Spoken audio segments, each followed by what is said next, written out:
Le 14 décembre 2012, à 9h30, dans l'école primaire du village de Sandy Hook, aux abords de Newton dans l'état du Connecticut, un jeune homme de 20 ans, habillé tout en vert, avec une carabine, des lunettes de soleil, ouvre le feu sur des élèves avant de se tirer une balle dans la tête. On apprendra par la suite qu'il venait tout juste de tuer de sang-froid sa mère avant de se rendre à l'école.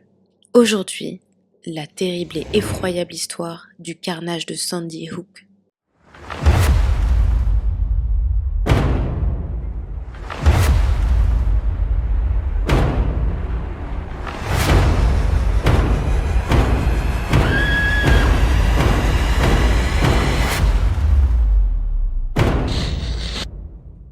Le matin du 14 décembre 2012, Adam Lanza, 20 ans, vivant toujours chez ses parents, se rend dans la chambre de sa mère, Nancy, 52 ans, alors qu'elle dormait. Il pénètre dans la chambre avec une arme de calibre 22 et lui tire une balle dans la tête. Une fois morte, il commence à fouiller sa chambre et à détruire son ordinateur. Ensuite, il prend son arme, vole la voiture de sa mère et se rend à l'école Sandy Hook, à seulement 8 km de là. C'était une école primaire avec une capacité d'environ 500 élèves, dans le village de Newton, réputé pour être tranquille. Malgré sa réputation de village tranquille, c'était un village où beaucoup de personnes possédaient des armes à feu. Il y avait aussi beaucoup de stands de tir à proximité. L'école avait été récemment sécurisée, équipée de caméras de vidéosurveillance et toutes les portes étaient fermées. Pour se présenter devant l'établissement, il fallait impérativement prouver son identité. Adam arrive devant le bâtiment et il tire avec son arme sur les vitres de l'établissement. Une fois les vitres brisées, il s'infiltre par effraction à l'intérieur du bâtiment. Alertée par les bruits de tir, la principale, Dawn Oshburn, 47 ans, ainsi que la psychologue de l'établissement,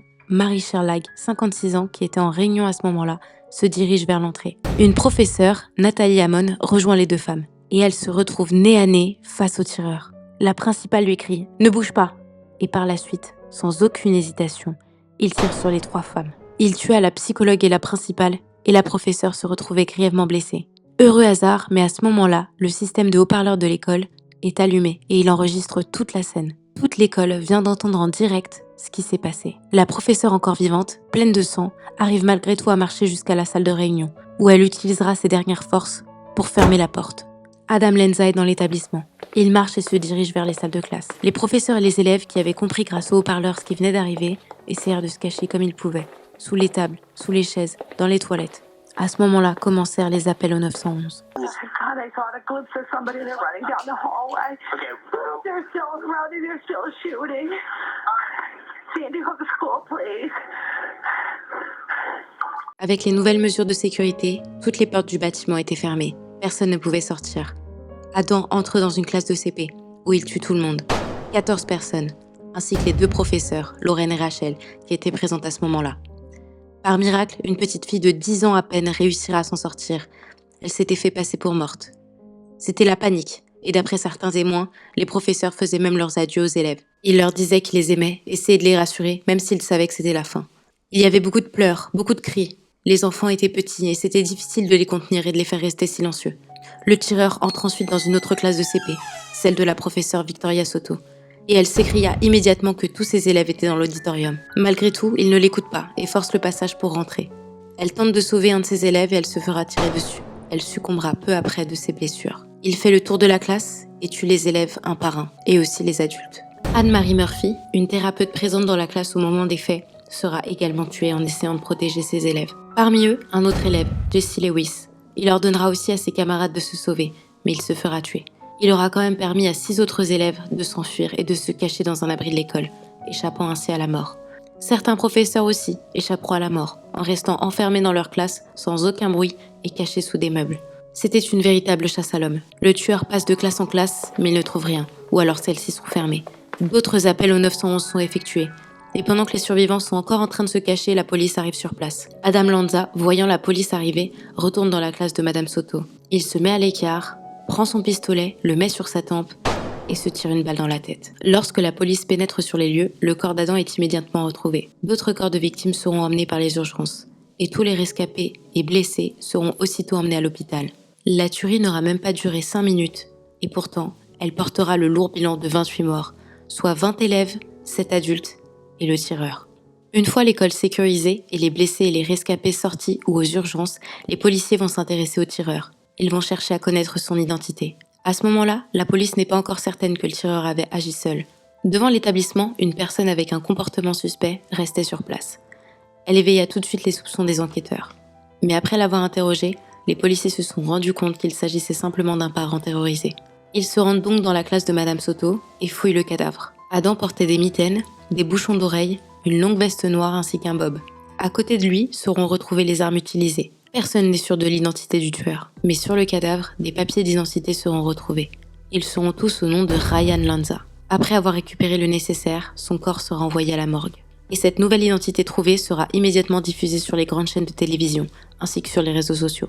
Mais en fait, il s'agissait de son frère, Ryan, vivant à New York, qui n'avait plus aucun contact avec son frère depuis des années. Depuis New York, Ryan Lanza apprit à travers les médias qu'il était accusé de la tuerie de Sandy Hook. Abasourdi, il cherche à en savoir plus. Mais très rapidement, il se fait interpeller par les policiers. Ils vont vite se rendre compte de leur erreur. Et bien heureusement, la vérité sera rétablie à travers les réseaux sociaux et les médias, en annonçant qu'il s'agissait en fait du petit frère de Ryan, qui n'avait absolument rien à voir avec cette histoire. La police va aussi perquisitionner le domicile de la famille Lanza, où le corps de la mère sera retrouvé dans son lit. Elle avait été tuée dans son sommeil, et il n'y avait aucune trace de lutte sur son corps. Celle-ci comportait 4 blessures mortelles sur la tête, et l'arme utilisée avait été laissée à côté du corps. Ils ont aussi retrouvé l'ordinateur, saccagé par Adam dans la chambre, et malheureusement inexploitable. Dans la chambre d'Adam, un coffre est retrouvé. Il comportait des armes et plus d'une centaine de balles, mais aussi des coupures de presse concernant d'anciennes fusillades en milieu scolaire, ainsi que des photos de cadavres. Il semblerait aussi qu'Adam Lanza a été inspiré par la fusillade de Columbine. Mais qui est Adam Lanza ? Adam Lanza est né le 22 avril 1992 et il avait 20 ans au moment des faits. Il vivait chez sa mère, non loin de l'école. Il n'avait pas de casier judiciaire et n'était pas réputé pour être violent. Il avait des bonnes relations avec sa mère et était considéré comme un garçon comme les autres. La particularité de sa mère est qu'elle possédait beaucoup d'armes dans sa maison. Mais dans cette région des États-Unis, avoir une arme chez soi était quelque chose de courant. Nancy pratiquait le tir dans le stade et aux environs. Et parfois, elle emmenait Adam ou Ryan. Alors qu'Adam et Ryan étaient encore très jeunes, Nancy divorça et le père de famille quitta la maison. Le frère d'Adam, Ryan, après le lycée, part vivre à New York. La mère vivait donc seule avec son fils. Nancy était une femme très appréciée de tous, sans aucune ombre au tableau. Adam avait été justement scolarisé à l'école Sandy Hook quand il était plus jeune, et tout s'était très bien passé. Mais à partir du collège, il a commencé à développer des crises d'angoisse. Il changera de collège, mais malgré ça, il continuera à rester très anxieux.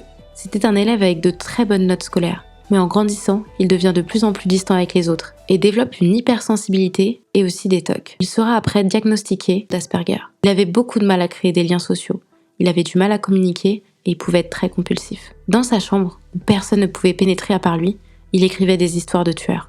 Il dessinait des scènes morbides où il collectionnait les informations sur les tueries de masse, particulièrement celles en milieu scolaire. Il écrit aussi des scénarios très bizarres, comme un scénario où il met en avant une histoire d'amour pédophile. Adam était aussi un jeune garçon anorexique, et cela par choix.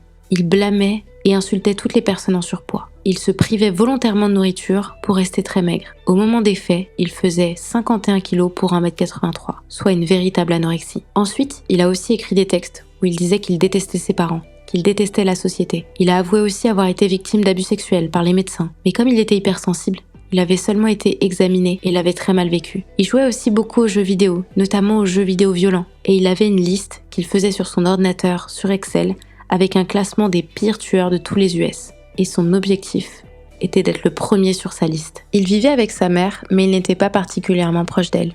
Et il passait ses journées dans sa chambre. Son fils, ayant été diagnostiqué autiste, elle avait été sollicitée par de nombreux médecins pour suivre des thérapies ou des traitements. Mais elle avait toujours refusé. Avec son père et son frère, au début ils étaient tous proches. Mais lorsque les deux sont partis, petit à petit, les nouvelles se sont fait de moins en moins fréquentes et ils ont commencé à couper les ponts. En grandissant, Adam avait de plus en plus de mal à créer du lien social. Il commencera ensuite à suivre des cours en ligne et retournera après à l'université en présentiel plus tard. Plus il grandissait, plus il s'intéressait à la violence et aux tueries de masse. Et il gardait toutes ses recherches sur les tueries de masse et fusillades, en particulier celles sur Columbine, sur son ordinateur. C'est d'ailleurs ce pourquoi il a cherché à détruire l'ordinateur dans la chambre de sa mère. Mais contrairement aux autres tueries de masse, il n'y avait pas d'élément déclencheur pour la tuerie de Sandy Hook. Et il n'y avait aucune raison particulière sur cette école, où il y avait même passé une scolarité apparemment normale. Peu de temps avant la fusillade, il était encore plus discret et n'avait pratiquement pas d'amis. Il se sentait rejeté, il sortait plus de chez lui et n'avait plus de contact avec sa famille, ni même avec sa mère avec qui il vivait. Il recevait personne à la maison À un moment, sa mère a même décidé d'avoir un chat et à cause d'Adam, elle a dû s'en débarrasser parce qu'il ne tolérait pas ce chat. L'isolement, mais aussi l'anorexie et tous les troubles mentaux d'Adam pourraient être des facteurs de son passage à l'acte, mais aussi il y a le fait qu'il y avait des armes à disposition chez lui et que grâce à son entraînement et à ses différentes visites dans les centres de tir, Adam savait se servir des armes.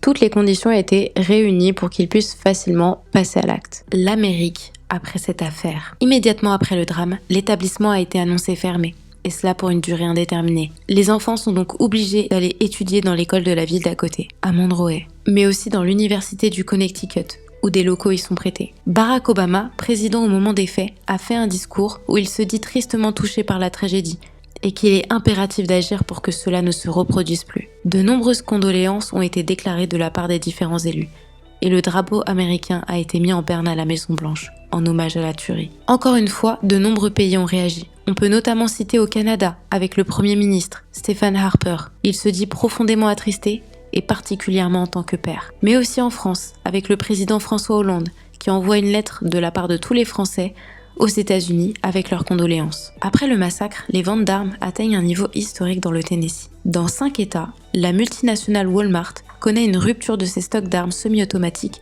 tandis que la NRA est rejointe par 100 000 nouveaux adhérents. Les actions des géants de l'armurerie s'envolent à la bourse. Après ce pic des ventes, et encore une fois, le débat sur les armes à feu aux États-Unis est relancé. Et le débat se répète. D'un côté, les défenseurs de la NRA, qui mettent en avant le fait que posséder une arme est dans le second amendement, et de l'autre côté, ceux qui sont contre les armes et qui mettent en avant toutes les victimes des tueries en milieu scolaire, mais aussi des autres fusillades, des accidents, etc. Le second camp défend notamment ses arguments grâce à cette affaire, avec le fait que le jeune homme possédait une arme semi-automatique qu'il avait réussi à obtenir de façon totalement légale. La tuerie de Sandy Hook a profondément marqué les mémoires et l'Amérique. Et malheureusement, c'est loin d'être la dernière tuerie en milieu scolaire aux États-Unis.